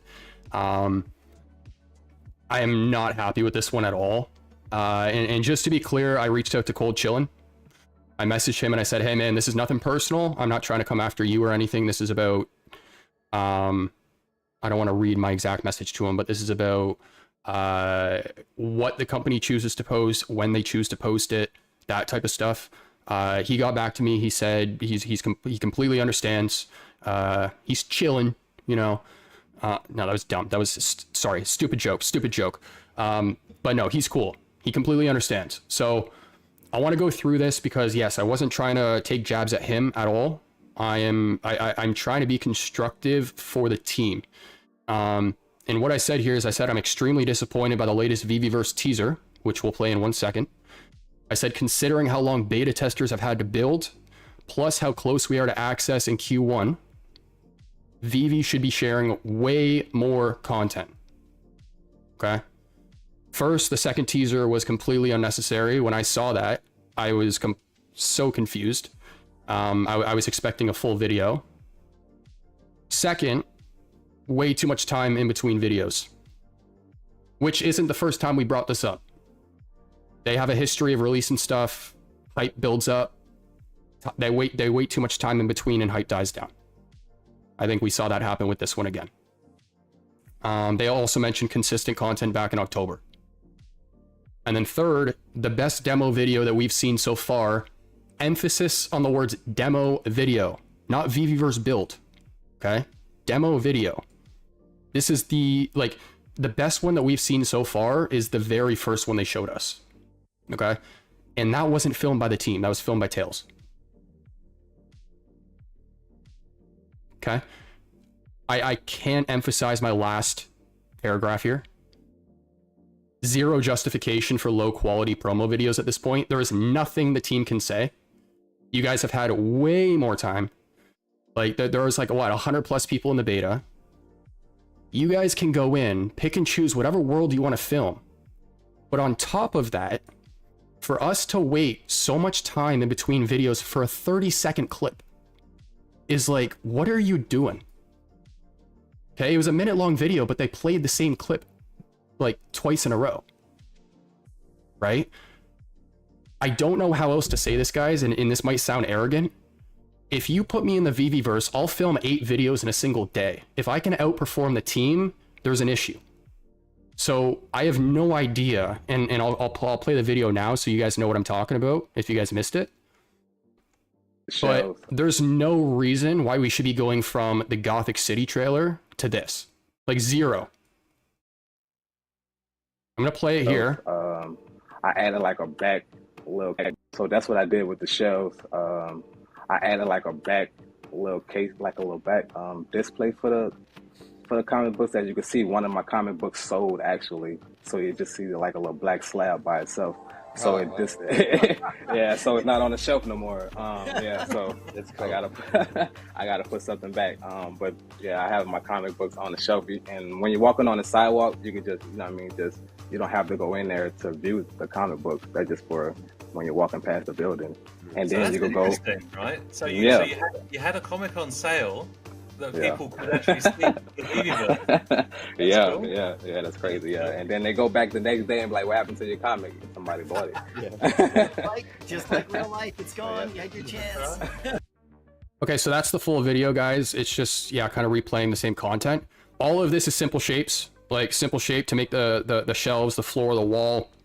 This is just going to be a PNG file that they imported in. So they took a photo in their vault and just uploaded that. But there's nothing new that we're seeing in this one. And again, to be very clear, I am not criticizing the build. Okay? It's the way they chose to film this. It's when they chose to release it. It's how much time in between they're waiting. The team doesn't, or sorry, the creators don't film these. The team goes into the worlds and films them themselves. So again, I'm not coming out cold or anything like that. Chris, I see you, man. I watched that guy a few times, and one of those was a rant. He lost about how he lost money on his physicals. Looks like he wants to dump on VeVe so people sell low so he can DCA back in. Somebody said that earlier on in the chat as well. Toby says, completely agree. The timing felt so random. They need to be more consistent. 100%. Double Quill says, I'm definitely not hyped by the VeVe Verse video. Yeah, and that's the thing, is that these videos are meant to create hype, and they're doing the opposite. VeVe, I really hope you're watching this video. I really freaking hope, like, whether it's now or the recording afterwards. Obviously, I'm not trying to be rude, but like this, like, we need to draw the line here. Like, we need to start reading the room, because this is ridiculous now. There should be at least 50 comics on them shelves. Yeah, I mean, that comes down to who built the space, but again, what VeVe films and what they choose to post is their fault at the end of the day. It's not the builder, so. Just see like a little black. What I do also want to do here is read some of the comments from my my post. So that's what I said there. Evolve says, it would have been nice if they allowed the creators to show it how they wanted to on their accounts, and VeVe supports it instead of making their own teaser. Well, I'm hesitant to go into MC's response here. If you guys want to read that, read it on your own time. Yeah, but At the end of the day, VeVe Verse is for each user to build what they enjoy, and Cold Chillin loved and envisioned building his own city, Cold City. As long as he is happy, that's all that matters. I don't disagree with that at all. I said the post is meant to challenge VeVe's promo quality and timelines, which is why I didn't mention Cold. He didn't film it. The end product that the team films and chooses to post is their fault. That's why I'm challenging, or that's what I'm challenging. And what I'm kind of noticing, because this isn't the first post that calls them out on this type of stuff. I've done some of these posts in the past. I don't like if a team member responds, I appreciate that, but don't beat around the bush. Address what I have to say. MC ended up bringing Cold into it, which I said was unnecessary as well. But like, address the points that I say up here. This whole thing of like, oh, there's new content coming that should hype up people. It's like, you guys have said that in the past. So take it as feedback, adjust, and I hope that the videos we see moving forward are better than this, because they're not good. California Comics says, big fan of VeVe and I'm here for the long haul, but it doesn't feel like a huge, but it does feel like a huge slap in the face. The way that they have handled the VeVe Verse content, or severe lack of it, since October. Having a second teaser trailer makes 0 sense. Why not just get it out there for us all to see? Notorious, who's in the chat right now, shout out to you, man. He says, first, Tales was a movie trailer with a plot, music, and storyline well put together. Agree with that. Second, these are showcases, the creators explaining what he's creating and why. You absolutely right. Why not the entire video, and why so long in between? And then the possibilities do seem endless. I said that the creators should be allowed to explain whatever they want. I don't disagree with that, but it's the team who films them. And so the end product, or what they choose to post, is their fault. There's a lot of comments under this one, guys, like a lot. Like, we got Tails drinking the water. That made me laugh when I saw that. Shout out to you, man. Evolve says, speak your mind, Brody. Appreciate that, man. Wait till you guys see mine. Soon people will be happy. Master Ronnie. See, that's exactly that, though, man. Is that why aren't they choosing spaces that have more as well, right? Like, beta testers have had access for what, over a year? If not, it's close to that. The amount of spaces that have been built out, like, obviously I don't know the number, but it's a lot. So there should be an abundance of content at this point. Like, they should be posting not only longer demo videos, like longer than 30 seconds, they should be posting them more often. Especially if the builds have been made and we're so close to Q1. I mean, we're in Q1 to be honest, but like, if assuming that invites still go out in Q1, we only have a couple months left. So now is the time to promote.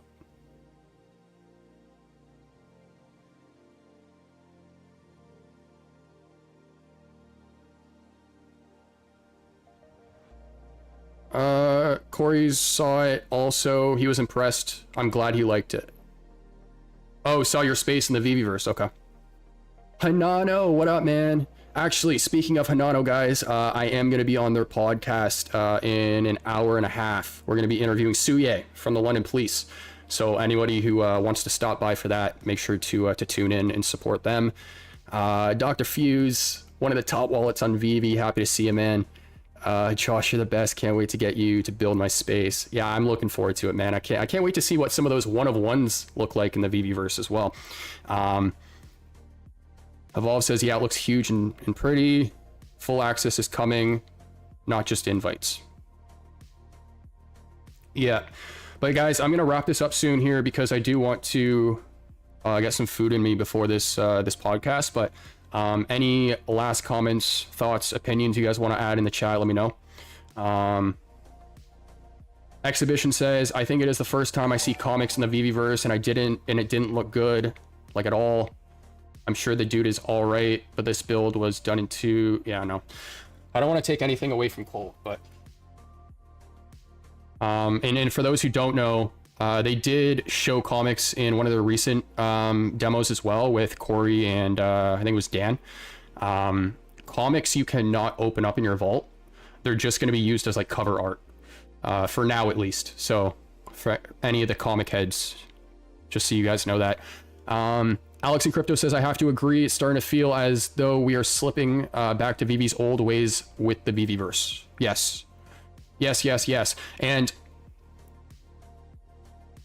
I was hoping, I shouldn't say I was hoping, I still am hoping that we don't see some sort of response from a team member being like, oh, well, it's that time of year where we take a break and, you know, the team's on vacation or whatever.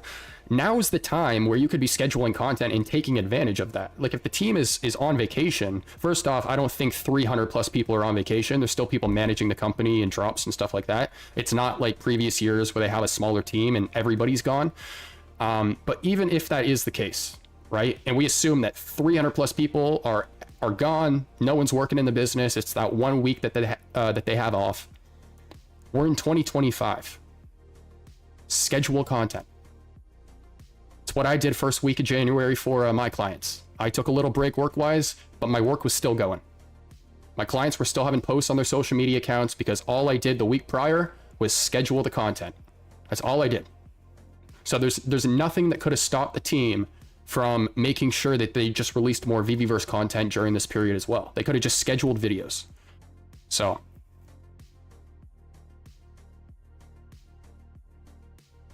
Jarek says VeVe Verse Flow. Is there someone else in the collectible game? Yeah, there's a lot of companies right now, man. There's a lot of companies. Shout out to Elmonx. I'm going to be doing some videos about them this year.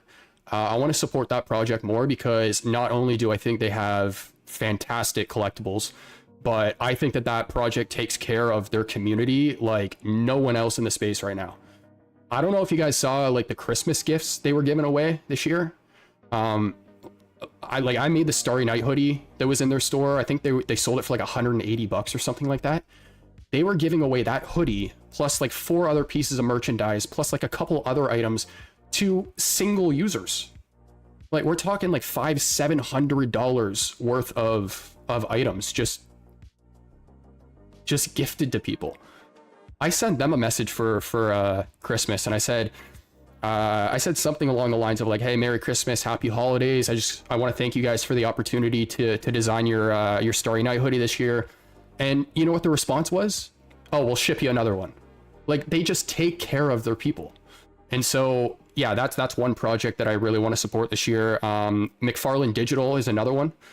We actually have their head mod in the chat as well. Real Video Shane, he works for them. So another awesome company, obviously ran by Todd McFarlane. And then, yeah, guys, drop any of the other ones you guys are involved in as well. Like A Kid Called Beast. I know a lot of people are collecting them.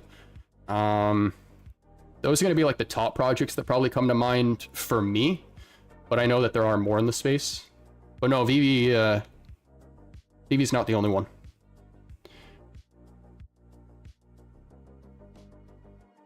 Anthony says my negotiation tweets haven't been working.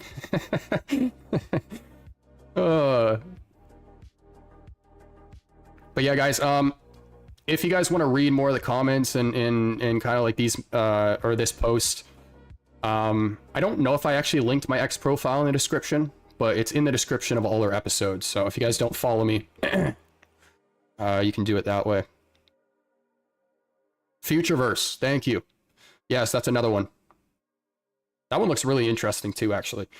Quite promising. So, Wilder World. I was talking about them earlier.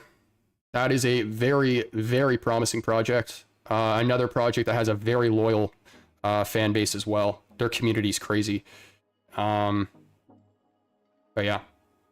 And another thing about them, like the way that you know Wilder World is getting more popular too is their game, which isn't even fully released in the Epic Game Store. That game is trending right now in the Epic Game Store. Not the demo, but the preview for the full game. And my video that I did on Wilder World last year, like several months ago, I'm getting comments on that video like right now.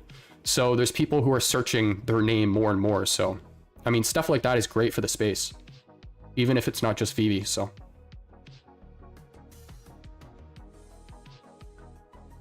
Double Quill says Drip. Drip is another one, yes. And Kid Arcade, I believe, drops his artwork on that as well. If you don't know who Kid Arcade is, man, I highly recommend looking him up. My favorite content creator, one of them in the community. Oh, Double Quill says Kid Arcade is on there too. I didn't get there yet, okay? Before you drop your joke in the comment or in the chat. Todd Spawn covers other comics and independent artists. Yep. Yep. All right, guys. Any other last questions for me before I wrap things up here? Let me know. Oh, you guys want me to show you some of the AI music? Because I can actually play that on stream now without getting copyrighted. Look, this thing's crazy. I've been addicted to this platform. I'll drop the link eventually so you guys can just follow the music, but these are going to be some of the tracks I'll use on the platform. Here, what should we play?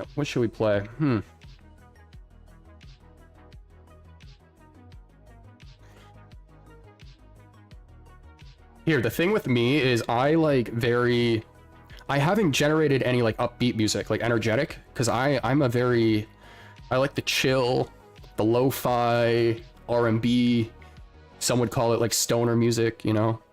I don't know. That's the kind of music I like, so let's play. Should do Steamboat Willie. Steamboat Willie, I called it Steamboat Shadows. Here, let me pause the other music here. This is all AI generated, guys, in less than like 10 seconds. I just put in a prompt, like write a song about Steamboat Willie, and this comes back. It's insane. I want to wait for the chorus because that's the best part. Oh, and speaking of music, we got Kryptoni in the chat. Good timing, man. Good time to show right up. Sorry I missed this. I got to check my notifications. All good, brother. Thanks for coming through, and thanks for all the support as always.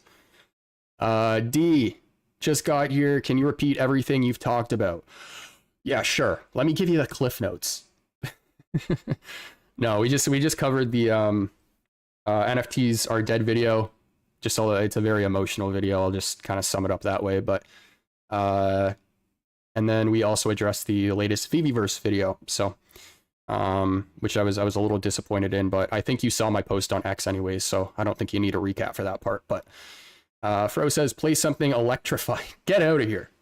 I should make a song about Electra though for you. That would be funny. Jarek says, AI music is good now. Can't wait for the next 10 years. AI music, dude, is scary now. Scary.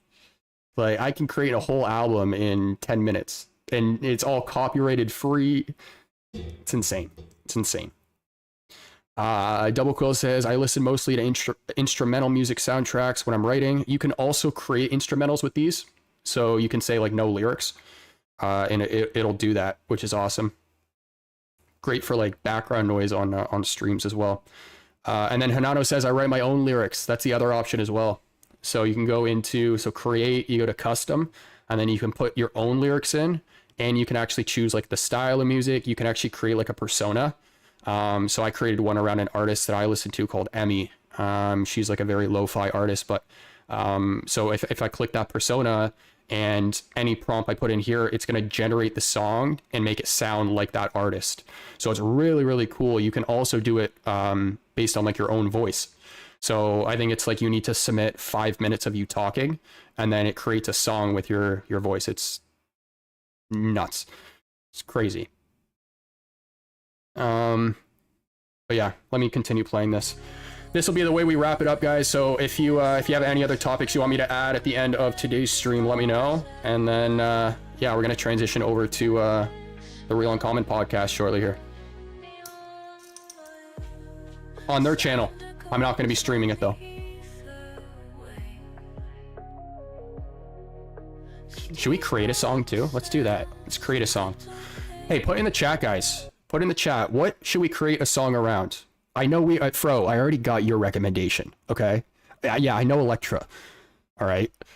But anybody else? Let me know your recommendations. What song should we generate? What kind of song? Energetic, lo-fi? Let me know. Rock and roll? Let me know.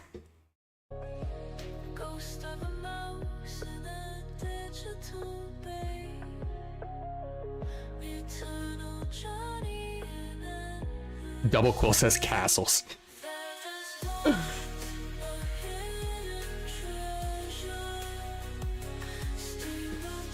Oh, I can turn this up, I think.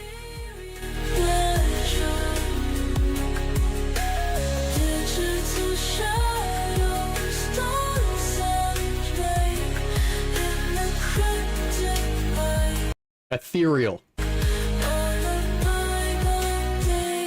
Euphoric. Those are the words that come to mind when I hear this. Beautiful. Bro.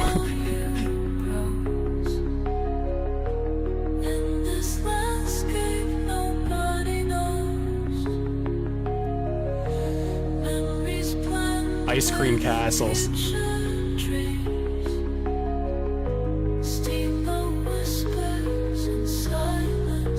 It's got all the lyrics here.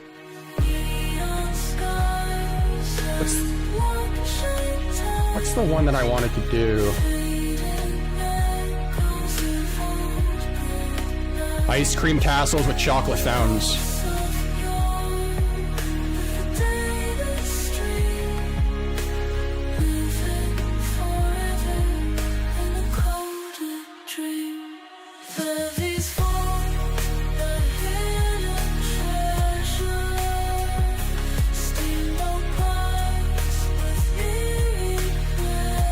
I love music like that. Just, it's very like, I don't even know what the word is. I feel like Kryptoni could probably help me with this, but it's just very like, I pay attention more to like the rhythm of the song than the lyrics. In the shadows we gather. Lamborghini humming. Alright, I'm gonna create this song while this song plays. Okay, we're gonna do...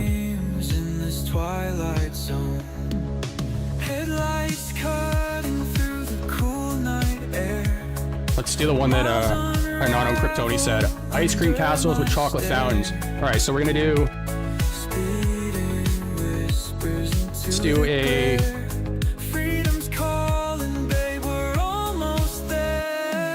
do a chill synth song about ice cream castles with chocolate fountains. Alright, we're gonna start there and see what it does.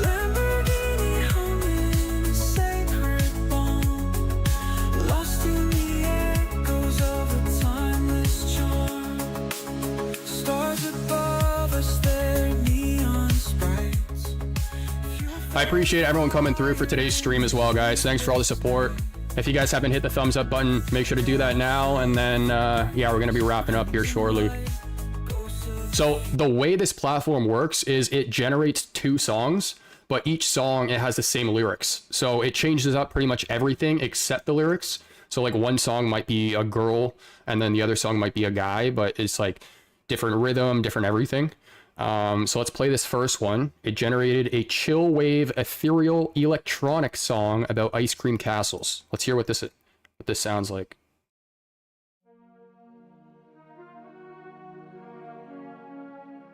Anthony says VeVe community tunes are amazing. Let's go. And again, shout out to Hanano for really starting all that. Dreams and scoops of mint delight. Okay. Shimmering castles in moonlit night. All right. Chocolate fountains flowing free. A creamy wonder. Come and see. All right. Frozen turrets. Let the beat drop. Swirling high. Cone-shaped towers touch the sky. Double Quill, I just picture you cracking up behind your phone right now. Soft and sweet.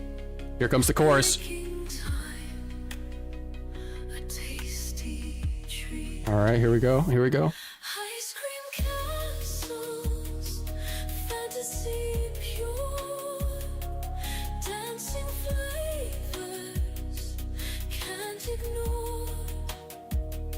Chocolate rivers, dark and cool, a summer dream.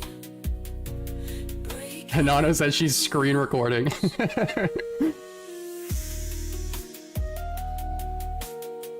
Oh, I like this part.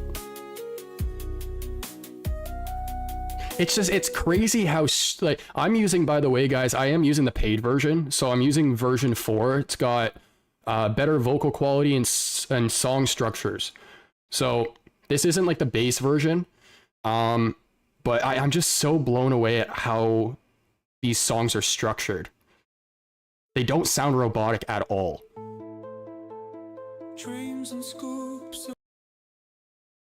Hanano says, not bad. This is awesome. D says, for some reason, it reminds me of Lord of the Rings. Yeah, it does kind of have that vibe, actually. Oh, that's what we should do. Oh, you guys just gave me a good idea. An intense fantasy song about... Give me another topic, guys. Let's switch it up from ice cream castles. What else? Super Disney sounding, yeah. An intense fantasy song about... let's do something on VeVe. Should do the Marvel Mighties. Will it know about the Marvel Mighties? Let's try that. An intense fantasy song about Marvel Mighties digital collectibles. Let's see what that gives us back. Did we play the second song? I don't think we did. Shimmering castles. Nope, we didn't. So see, guys, it's like a guy voice now. Double Quill says, you know what it reminds me of? Wish Upon a Star intro of the 10th Kingdom. I don't know what that is. Hey, we got Void in the chat. What's going on, man? For those of you guys who don't know who Void is, new community member. So I've actually been gaming with Flashing in the community. If you guys don't know him, he's on X. Show him some support. Follow him. But he's a big supporter of the channel, and he's been joining us for some live streams now. And him and I have been playing Rivals both on and off stream. And Void is a friend of his that he got involved in the platform. And yeah, I've been seeing Void kind of pop up here and there now. So happy to have you here, man.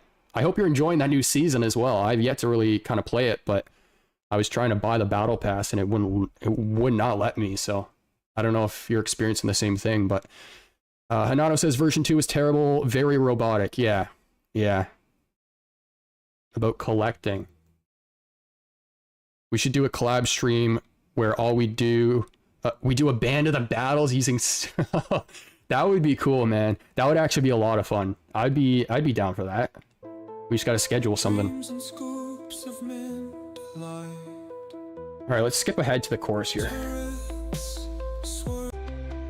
I have a feeling this one's going to be better. I already got that vibe. Vanilla Valley, soft and sweet, licking time, a tasty treat, ice cream castle, Ooh. fantasy pure, dancing flavor, can't ignore, chocolate rivers, That's all right. dark and cool, a summer dream, breaking rules, strawberry spire. Yeah, Double Quill. I'll have to check that out. I've actually, to be honest, I've never heard of that, so. But I will definitely take a look. Richard, what's going on, man?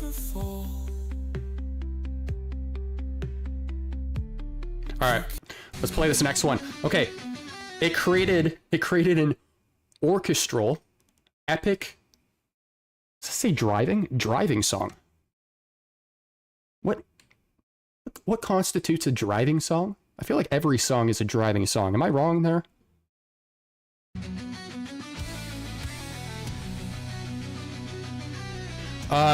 California, great question. I don't know the answer to that. Have they said if we can use stream music in the VeVe Verse? If we can, that would be incredible. Because I can say that if you walk into a VR chat space that doesn't have any audio versus one that has background music playing, it's a whole different experience. So Yeah, if the team is listening to this, I hope that's something in the works for sure, if it's not already possible. Actually, another thing I want to mention there, I put out a post talking about how there's a feature, or supposed to be a feature, in the VeVe Verse where you can pause collectible animations. I actually had a couple beta testers, which this doesn't typically happen. Normally I get beta testers saying that what I'm saying is right. I had beta testers saying that they never found this feature, which I thought was odd because they actually showcased it in the original unveiling. Like, Dan was in his showroom and he actually showed him pausing the pedals on the Dirty Trooper Decon collectible. So the team themselves showcased that feature. It's not like me making it up or anything. So if they have taken features like that out, that's alarming as well. So I hope it's just something where the beta testers have yet to find the feature and not something that they promoted and then ended up taking out before launch. Just saying.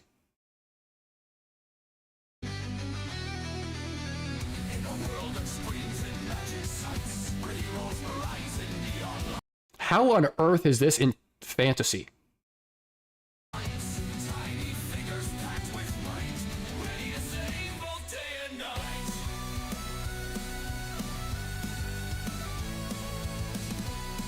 feel like this is like the beat to an anime intro, like a TV series.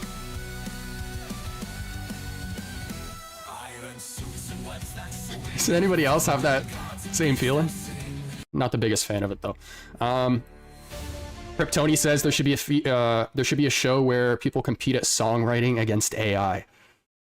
It's going to be very interesting to see how the whole industry kind of adapts to AI. Wow. It's one of those things where it's like, even if you're a music artist, because I know you're in the music space, bro. It's just one of those things where, yeah, I guess like people gotta use it to their advantage, if they choose to use it at all. But it's definitely not going away. I think that there was an instance where somebody actually used AI to create Taylor Swift's face for their album cover, and she ended up like suing them and lost because it wasn't actually her face.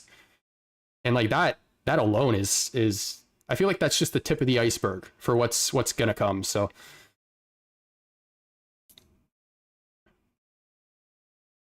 Richard says, sounds like Sabaton. Orchestral banger about collecting. Give it a challenge. Updating Rivals now. Flashing and I will be grinding ranked in a bit. Fingers crossed, no issues with buying the battle pass. I even went, so there's an option in game where you can click customer support, and there's actually like a spot that they have where if you have issues buying, like you can click on this ticket and then it takes you to a URL like outside of the game where you can make the purchase. Even that wasn't working for me.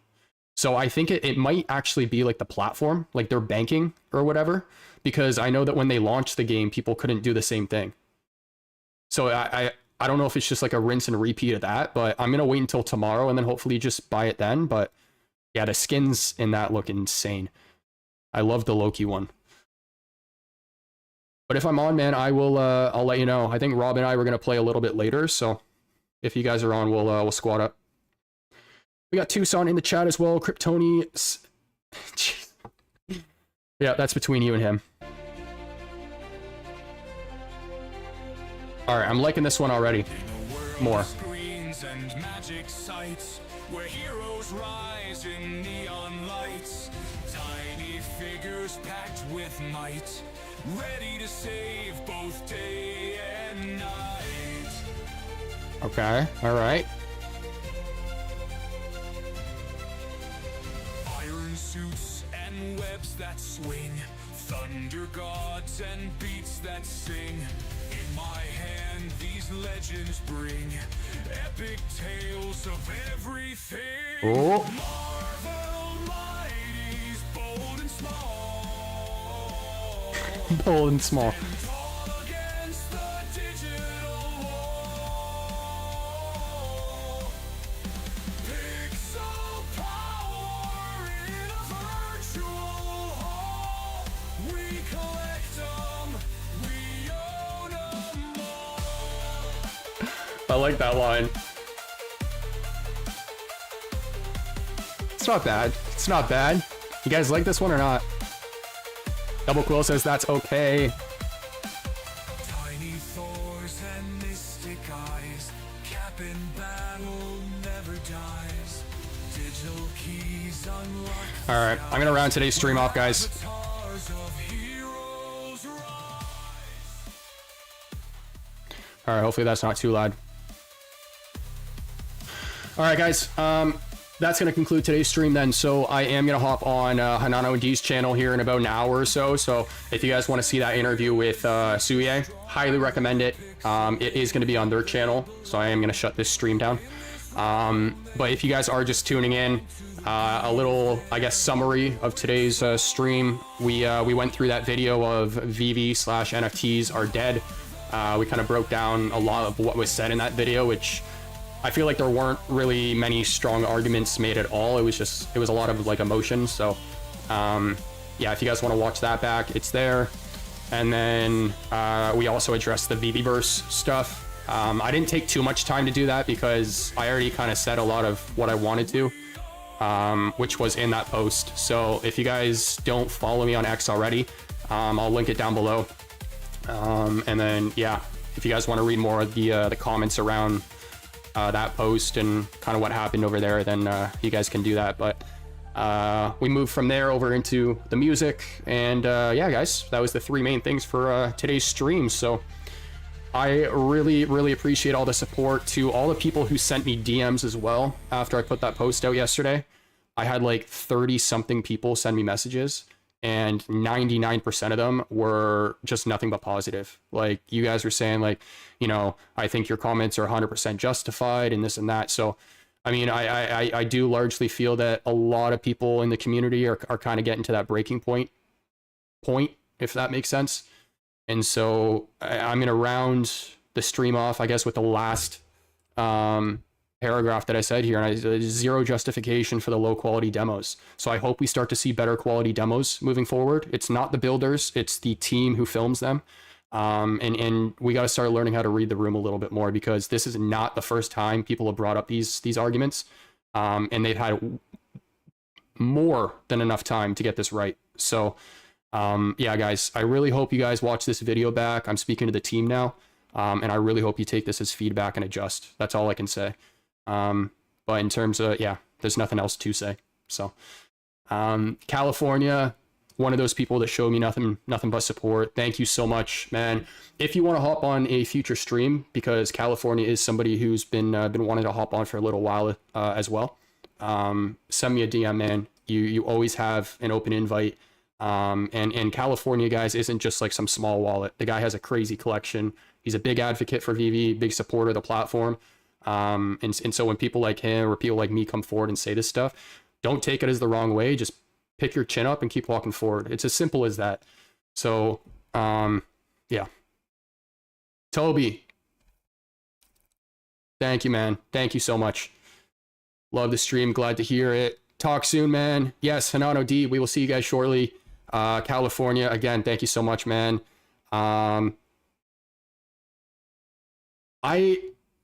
gonna say G, because I'm gonna butcher that name, dude. I am so bad at names. Thank you for the comment. I think that's your first appearance in our chat as well. So happy to see you guys. And yeah, anybody else who didn't necessarily drop anything in the chat, but you guys are still here watching, thank you so much. And Kryptoni, thank you for the donation, man. Really appreciate it. And yeah, guys, we're gonna kind of continue things on the channel next week, normal time. To be 100% honest, I know I haven't been too consistent on the channel these past few weeks, and I made the comment at the beginning of the stream about how there was a lot of drama in the community during Christmas, and I just didn't want to be part of that. And then I guess, yeah, that's kind of why I'm trying to get back into things here. So episodes still going to be on Tuesdays and Thursdays. I know yesterday was a Thursday and there was no episode, but yeah, it's still going to be Tuesdays and Thursdays for those wondering. So really appreciate all the support, guys. Thanks for sticking through, and we'll catch you guys in the next one. Later.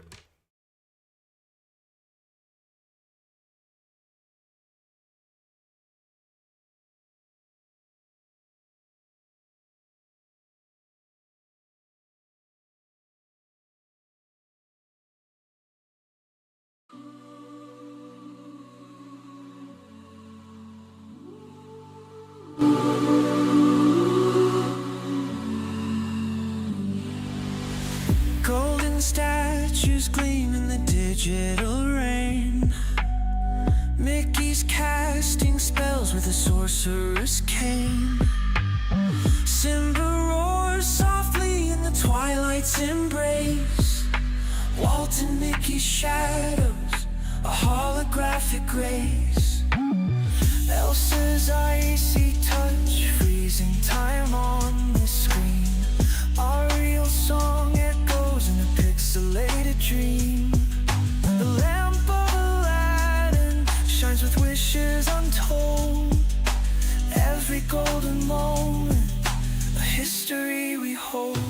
In this vault of dreams where magic never fades, pixie dust and memories, a timeless parade.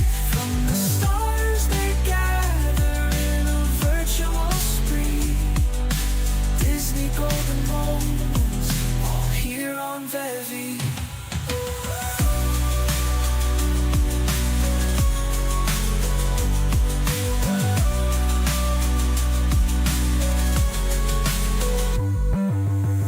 Buzz to infinity in a silent stroll. Bells enchanted rose forever hold. Dumbo's gentle flight high above the sky. Every frame of memory, never saying goodbye. Stitch's playful grin breaks the digital calm. Peter's shadow dance is haunting like a song. The